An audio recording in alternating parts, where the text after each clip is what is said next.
What's going on, guys? So today I'm going to show you how to browse YouTube while still watching your YouTube video. So basically YouTube now added a new feature that lets you keep watching the video in the bottom corner of your screen but actually browse while you're watching it. So I'm just going to show you how to do this really quick. You have to be watching a video though while you're doing it. So I'm going to click on this guy. It's my most recent upload. I'm going to pause it.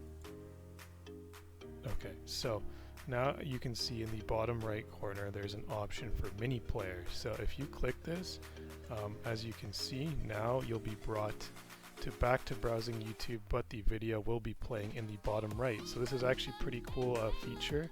I like that YouTube added this because before you used to have to download the YouTube enhancer in order to get this working, but now you don't have to do that. You can just get this going right off of YouTube, and if you want to go back to the video in its regular view, all you have to do is click expand here and you are brought back to it. But one thing I want to mention is that you have to be in the YouTube video itself in order to go back into the mini player. You have to be on it. You can't just go onto a recommended video and click it. There's no option for it, so you have to click on the video itself in order to do this. But I think this is pretty cool.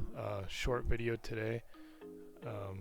So hopefully you guys found this helpful. If you did, please drop a like and don't forget to subscribe. Thanks for watching, guys.